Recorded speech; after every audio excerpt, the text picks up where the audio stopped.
എന്തൊക്കെയാണ് ചെയ്യാൻ പറ്റുക, ഞാൻ എന്തൊക്കെ ചെയ്യാമെന്നുള്ളത് അവരോട് ഞാൻ പറഞ്ഞിട്ടുണ്ട്.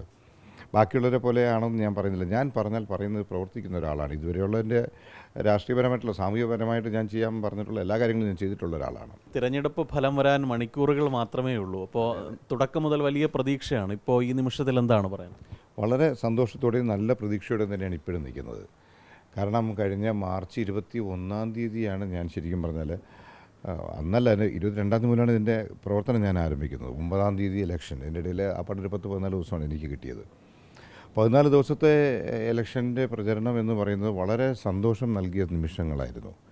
നല്ല സ്വീകാര്യത, ജനങ്ങളിൽ നിന്നും കിട്ടുന്ന, വോട്ടേഴ്സിൽ നിന്ന് കിട്ടുന്ന സ്വീകാര്യതയാണ് ഇന്നും എനിക്ക് കിട്ടിയിരിക്കുന്ന ഒരു ആവേശം എന്ന് പറയുന്നത്.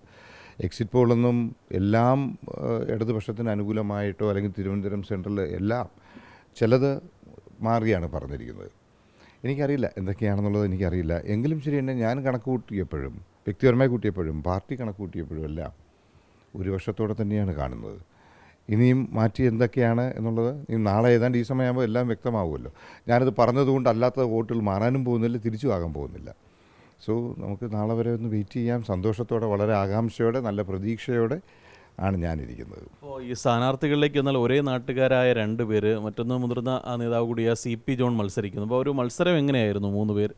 3 പേരും എനിക്ക് മനസ്സിലാക്കുന്നത് ഏറ്റവും അവസാനമാണ് എൻ്റെ പേര് വന്നതെന്നും മത്സരം വളരെ ടൈറ്റാണ് എന്ന ഒരു സംഭാഷണമാണ് പൊതുവെ കേൾക്കുന്നത്.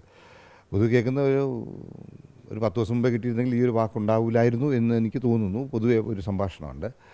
എങ്കിലും ഒരേ നാട്ടുകാരെന്ന് പറയുന്നത് BJP NDAയിൽ ഉള്ള ശ്രീ കരമന ജയനും ഞാനുമാണ് ഒരേ നാട്ടുകാരെന്ന് പറയുന്നത്. ഒരേ നാട്ടുകാരാണെങ്കിലും 2 വ്യത്യസ്തമായ പാർട്ടിയിലാണ് മത്സരിക്കുന്നത്. അപ്പോൾ അവിടെ തന്നെ എനിക്കറിയില്ല എങ്ങനെയാണ് അവിടെ സംഭവിക്കുക എന്നുള്ളത്. എന്തായാലും ഞാൻ നല്ല ശുഭപ്രതീക്ഷയിലാണ്. നാട്ടുകാരുടെ ഇടയിലും ഈ കഴിഞ്ഞ ഒരു ഇലക്ഷനുള്ള മൊത്തത്തിലുള്ള പ്രചരണം പറഞ്ഞ എനിക്കൊന്നൊരു 20 ദിവസം, 14 ദിവസം, 15 ദിവസമാണ് എനിക്ക് കിട്ടിയത്. ആ സമയത്താണ് എന്തെങ്കിലും നെഗറ്റീവ് ഉണ്ടെങ്കിൽ നെഗറ്റീവ് പറയേണ്ടത്. ഒന്നും നെഗറ്റീവായിട്ട് ഞാൻ ഒന്നും കേട്ടില്ല. ഒരു ആസ്പെക്റ്റ് പോലും നമുക്ക് നെഗറ്റീവായിട്ട് ഞാൻ കേട്ടില്ല. അതൊരു ശുഭപ്രതീക്ഷയാണ് നൽകിയത്. ജനങ്ങളിൽ നിന്നുമുള്ള പ്രതികരണം വളരെ നല്ല പ്രതികരണമാണ് ലഭിച്ചത്. രാഷ്ട്രീയം എന്ന് പറയുന്നത് എനിക്കൊരു അന്യമായതല്ലായിരുന്നു. ഞാൻ കലാലയ ജീവിതം രാഷ്ട്രീയമായി വളരെ സജീവമായിരുന്ന ഒരാളാണ്. അത് ഇന്ത്യക്ക് പുറത്തായിരുന്നു. അപ്പോൾ പിന്നെ രാഷ്ട്രീയം പറ്റത്തില്ല ഇവിടെ നാട്ടിലെ രാഷ്ട്രീയം. അതിന് ഗവൺമെൻറ് സെക്ടറിൽ ജോലി ചെയ്യുമ്പോഴും ഒരിക്കലും പൂർണ്ണമായി രാഷ്ട്രീയ രംഗത്ത് പ്രവർത്തിക്കാൻ കഴിയില്ല. സംഘടനാ രംഗത്ത് പ്രവർത്തിച്ചിട്ടുണ്ട്. അപ്പോൾ രാഷ്ട്രീയ രംഗത്ത് പ്രവർത്തിക്കാൻ ഞാൻ VRS എടുത്തതിന് ശേഷം ഇമ്മീഡിയറ്റായിട്ട് ഞാൻ രാഷ്ട്രീയ രംഗത്തേക്ക് എനിക്ക് ഒരു സ്ഥാനം, ഒരു സീറ്റ് തരികയും ഇടതുപക്ഷ ജനാധിപത്യ മുന്നണിയുടെ കൂടെ മത്സരിക്കുക എന്നുള്ളത് ഏറ്റവും വലിയൊരു സന്തോഷം നൽകുന്ന കാര്യമാണ്. ഈ ഫലം എന്തായാലും ഇനി അങ്ങോട്ടും സജീവമായി രാഷ്ട്രീയത്തിൽ ഉണ്ടാകുമോ? ഉണ്ടാവും. എങ്ങനെയാണോ ഞാൻ ഉണ്ടായിരുന്നത് തീർച്ചയായിട്ടും രാഷ്ട്രീയത്തിൽ സാമൂഹ്യ പ്രവർത്തനം എനിക്ക് വളരെ ഇഷ്ടമാണ്. ഞാൻ നേരത്തെ ഉണ്ടായിരുന്നത് തന്നെയാണ്. അതുപോലെ തന്നെയാണ് രാഷ്ട്രീയ പ്രവർത്തനവും. മാറി നിൽക്കത്തില്ല.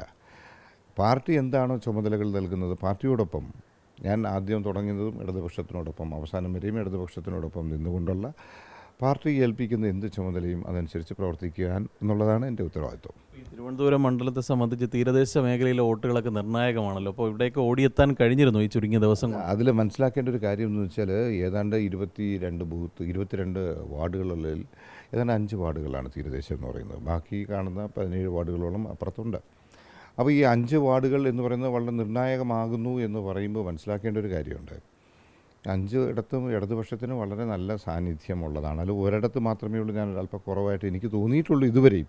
അതുപോലും നഷ്ടം വരുന്ന ഒരു സ്ഥലമല്ല.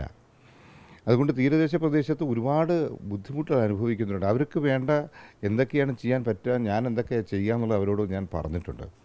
ബാക്കിയുള്ളവരെ പോലെയാണെന്ന് ഞാൻ പറയുന്നില്ല. ഞാൻ പറഞ്ഞാൽ പറയുന്നത് പ്രവർത്തിക്കുന്ന ഒരാളാണ്. ഇതുവരെയുള്ളതിൻ്റെ രാഷ്ട്രീയപരമായിട്ടുള്ള സാമൂഹികപരമായിട്ട് ഞാൻ ചെയ്യാൻ പറഞ്ഞിട്ടുള്ള എല്ലാ കാര്യങ്ങളും ഞാൻ ചെയ്തിട്ടുള്ള ഒരാളാണ്. ഇപ്പോൾ മൊത്തത്തിൽ നോക്കിയാൽ എങ്ങനെയാണ് ഒരു 3ാം തുടർഭരണം ഉണ്ടാകുമോ? എന്താണ്? അല്ല, ഉണ്ടാവേണ്ടതല്ലേ.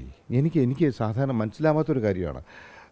ക്ഷേമ പ്രവർത്തനങ്ങളായിക്കോട്ടെ, വികസന പ്രവർത്തനങ്ങളായിക്കോട്ടെ, പൊതുജനങ്ങൾക്ക് വേണ്ട സാമൂഹികപരമായും എല്ലാം കൊടുക്കാനും സാമ്പത്തികപരമായി കൊടുക്കുവാനും എല്ലാം കഴിഞ്ഞിട്ടുള്ളൊരു സർക്കാർ ഇത് തന്നെയല്ലേ. കേരള ജനത എപ്പോഴും ആഗ്രഹിക്കുന്ന ഒരു തുടർഭരണത്തെക്കാൾ മാറ്റിയുള്ളൊരു ഭരണമാണ്. അതൊരു ചിന്തയാണ്, കേരളത്തിലെ പൊതുജനങ്ങളുടെ ഒരു ചിന്ത. അതിൽ നിന്നും മാറ്റം നമ്മൾ കണ്ടതാണ് കഴിഞ്ഞ ഒരു 5 വർഷം. ഈ 5 വർഷം കൊണ്ട് കൊടുക്കാൻ പറ്റുന്നതും ചെയ്യാൻ പറ്റുന്നതുമായ എല്ലാ കാര്യങ്ങളും ചെയ്തിട്ടുണ്ട്. അപ്പോൾ ചെയ്യാൻ പറ്റുന്നതിനപ്പുറം ഇനിയും വേറെ എന്താ ജനങ്ങൾ പ്രതീക്ഷിക്കുക? അപ്പോൾ അത് തീർച്ചയായും ജനങ്ങൾ വിലയിരുത്തട്ടെ. ജനങ്ങൾ വിലയിരുത്തുന്ന ജനവിധികളെ തീർച്ചയായും മാനിക്കാൻ നമ്മളെല്ലാവരും കോടതി വിധിയും ജനവിധിയും മാനിക്കാൻ തയ്യാറായ ജനസമൂഹമാണ് കേരളത്തിലുള്ളത്. തീർച്ചയായും നമ്മളത് അംഗീകരിക്കും. പക്ഷേ ഞാനൊന്നേ പറയുള്ളൂ, ഇതിനേക്കാൾ വേറെ ഒന്നും ചെയ്യാൻ ഒരു സർക്കാരിന് കഴിയാത്ത അത്രത്തോളം സർക്കാർ ചെയ്തിട്ടുണ്ട്. എല്ലാം ഇനിയും വാഗ്ദാനങ്ങളേ ഉള്ളൂ. വിശപ്പടക്കാൻ ബസ്സിൽ യാത്ര ചെയ്യണം എന്ന് പറയുന്ന ചിലവരുണ്ട്. അപ്പോൾ അതുപോലെയല്ല, ഫ്രീ ആയിട്ട് ബസ് യാത്രയല്ല ഈ നമ്മളുടെ വാഗ്ദാനങ്ങൾ ഇടതുപക്ഷം നൽകിയിട്ടുള്ളത്. അതിനൊരു പ്രോഗ്രസ് കാർഡ് വെച്ച് കറക്റ്റായിട്ട് നോക്കുവാൻ കഴിവുള്ള ഒരു സംഘടനയാണ് ഇടതുപക്ഷ സംഘടന. എപ്പോഴും പ്രോഗ്രസ് കാർഡ് വെച്ച് നോക്കുന്നു. പറയുന്നതിൽ 90 മുതൽ 95% കൂടുതൽ കാര്യങ്ങൾ നടപ്പിലാക്കാൻ കഴിഞ്ഞിട്ടുള്ള ഒരു സർക്കാരാണ് ഇടതുപക്ഷ സർക്കാർ. അപ്പോൾ ജനങ്ങൾ വിലയിരുത്തട്ടെ.